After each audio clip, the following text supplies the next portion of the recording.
Thank you so much, guys, for staying here with us. Yes, we have a guest in the studio, and we are super pumped about that. Our guest this afternoon is an Nigerian-American multi-hyphenate artist, actor, model, and choreographer. Ladies and gentlemen, let's make welcome to the show this afternoon, Papi Ojo, a.k.a. the Blueman. Thank you. How are you guys doing today? We are doing amazing, and I'm so excited to have you here because, Mike, you guys know how I feel about talented people. Yes. Like multi-talented. Like at this goddess of skills I'm doing, I should just go and do god of skills at this point in time because modeling, acting, choreography, music. Well done. I mean, because once it got to the studio, I'm like, I have 1,001 questions to ask you. And the reason I said so, when I was reading your bio and everything, I just discovered that recently you decided to move back full-time to Nigeria. Yes. And I'm like, when people are not even feeling the country, how so? What's on your mind? Oh, man. Nigeria showed me shaggy. I've been here for a month and it has shown me black and blue. I hope you're not regretting that you made No. I really moved back home to really reconnect. You know, I left Nigeria when I was 11 years old. You know, so it's been too long that I haven't been back home. So I just came back to reconnect with my roots, reconnect with my people, and just, you know, enjoy and struggle with my people all together, honestly.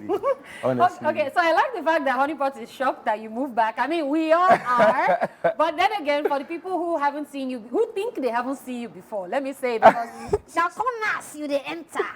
Just give them a brief bio about what you've done. We can do it for you. Yeah. Should we start? We can do it for and our one is not good. You guys should start. All right. Beyonce music video. Yes.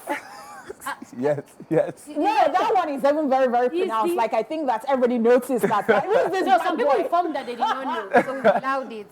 But yeah, let's let you. I mean, you've done the work. Yes. It is a fact. You're not bragging. So, I mean, feel comfortable. Okay, so my name is Stephen Ojo, aka Papi Ojo. I'm an artist, choreographer, dancer, actor, model, so much and so forth. I've done things like choreograph for Rihanna, Grammys 2018. I've choreographed for Janet Jackson, Tiana Taylor, Chris Brown.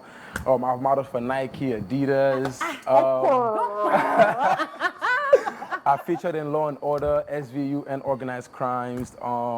There's so much more things I can't. Because I know that a lot of people are looking up to you because of all these things that you have done. Yes. And I know that for somebody like you, you're just insatiable in the sense that you just want more. And people like you might even be thinking, what have I done? Yes. I'm so proud. I'm so proud. Calm down.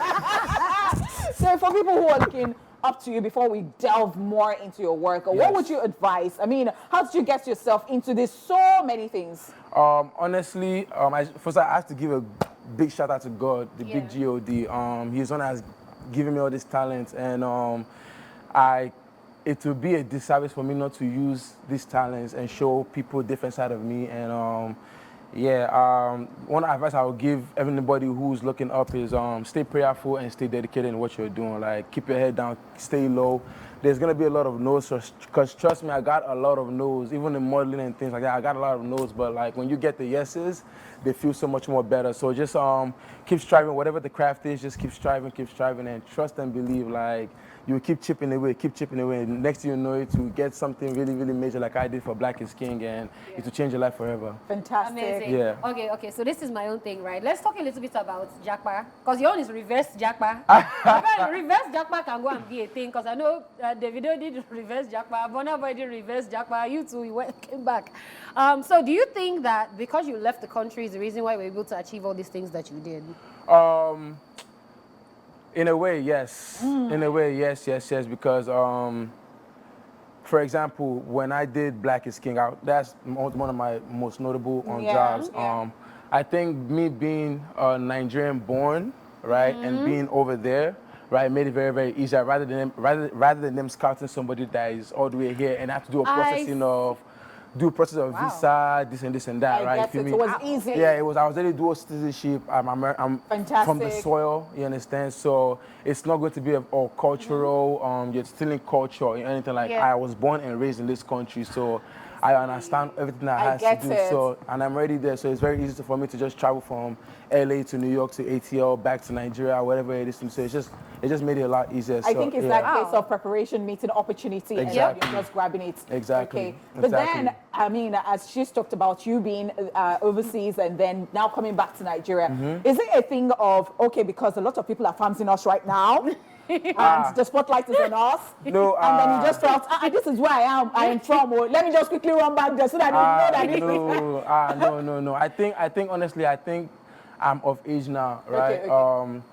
I'm an adult now, so I think it's better for me to. This was the right time because I actually prayed about this. You know, I wanted to. Yeah, I really prayed about this. You're a spiritual person. Yeah, I am. I'm Christian. Or a religious person. I'm a spiritual person. I'm both. You know, I'm very connected with my spirituality and my religion. So I definitely prayed about this. I would have made the move in 2019 when Black is King, everything was hot, but I think God's plan was for me to just stay back there, you know, and then COVID happened for like about 3 years, and I wasn't able to move back. So the war started opening up, and I really prayed like, God, like, you know, show me when and what time is the best time. And I think right now I'm at that age where like, I can discern a lot of things for myself. I can make relationships for myself, and I could take care of myself. If I came back then, I would have been very, very young, and I think the commotion of everything might have overwhelmed me.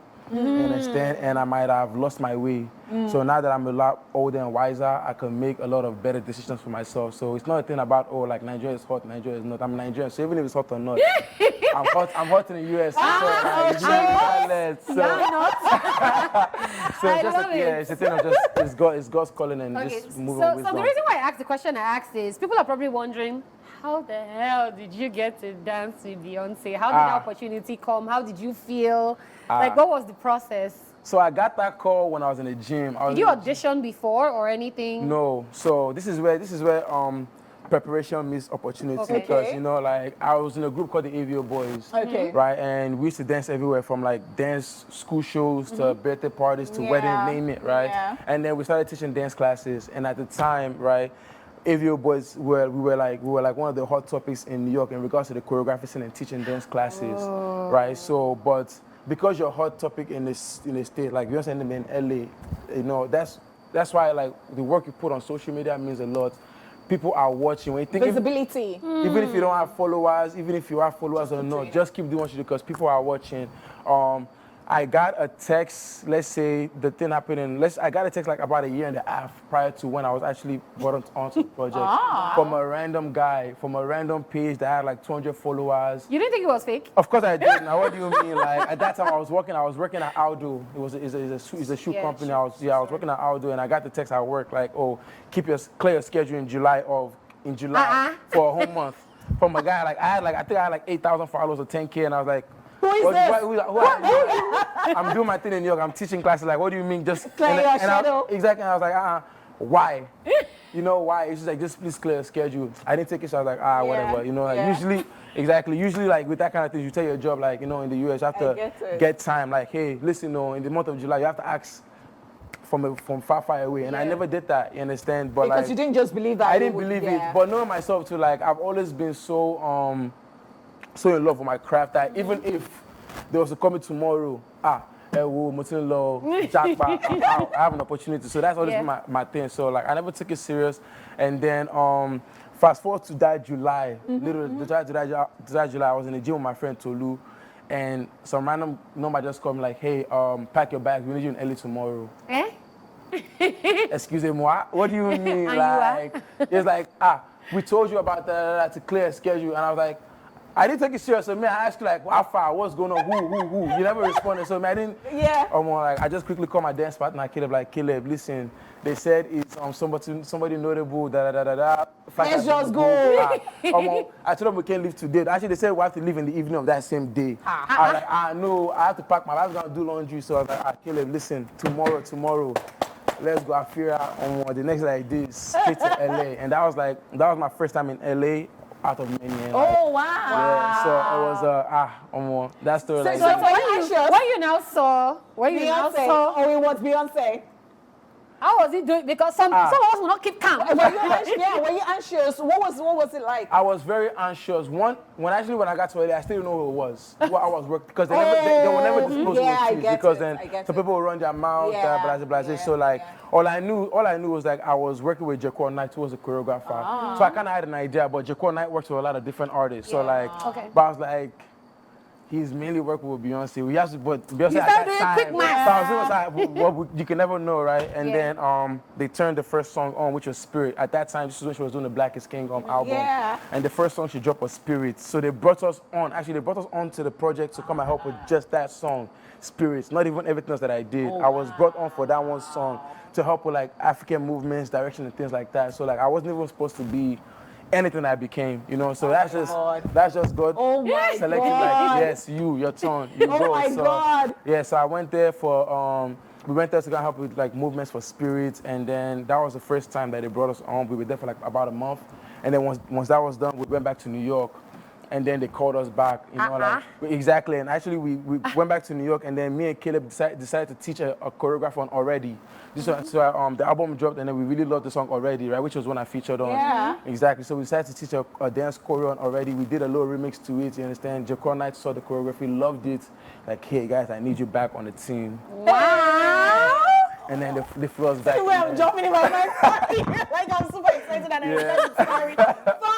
Yeah. Oh my God. So now, let's talk about your music because I mean you're an artist as well. Yes, and then you're now part of doing music too. Yes. So let's talk about your music. How did it start? Where are you now? What are we looking forward to? Okay, so music, part of my family. Like my older sister's in the choir. I was in the choir. My mom loves to sing. My uncle is an artist, gospel artist as well.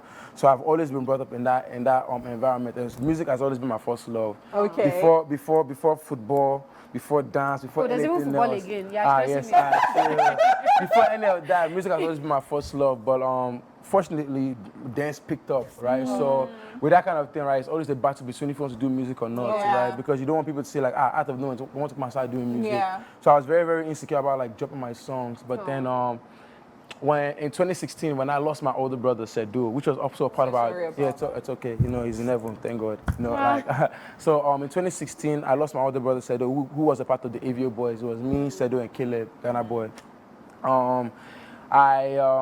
I stopped dancing like after I was ill, because Sedu was like a huge part of my life. So a lot of things that I love to do, I stopped. And in 2018, after God blessed me with Grammy, blessed me with my dance group with the Grammys, I made a conscious decision that like I owe it to myself and Sedu, to my family, to do what I need to do because I only live once. You only live once, right? So I need to do what I really love, which is doing music. And then in 2019, I dropped my first ever single, Awelewa, and it did really, really good in New York, in the States as well. It did really, really well. And then that's when I knew that like, you know, I actually do have a calling for this because, you know, the amount of love, the amount of streams, the amount of doors it opened for me, I was like, okay, like, you know, this was a test run, but God is showing me that, like, you know, like, this is for you. Keep going. Like, even if dancing is what people know you for, and you're gonna face a lot of impediments, a lot of like obstacles, a lot of like, you know, while you're just a dancer, like, you know, I have called you for this as well. So go ahead and do this, and your story will change a lot of people's life. A lot of creatives who feel like they're being boxed into one thing because they're known in that little space. That's like there's many ways to branch yourself out, just not in one thing. So I'm just a vessel. Ladies and gentlemen, the Grammy Award winning artist right here, Papi Ojo. Thank you. All right, so quick one before we go, your social media, so people can follow you. And you can follow me on Instagram, Twitter, all social platforms at Papi_Ojo, PAPI_OJO. You already know how it is, man. Papi is your girl. That is amazing. All right, people, unfortunately, we're not going to be able to take movies at the movies because, of course, we've run out of time. We still have like 500 more questions to ask for Papi Ojo, but of course, we're strapped for time. Thank you so much for coming on the show today. Love your energy and can't wait to see what next you do. Thank you. Unfortunately, we have to go right now, but I mean, we'll give you something a little special. All right, before we go, Purple. We're signing out with Purple from Papi Ojo. So check this one out, guys, and enjoy. We'll see you all tomorrow.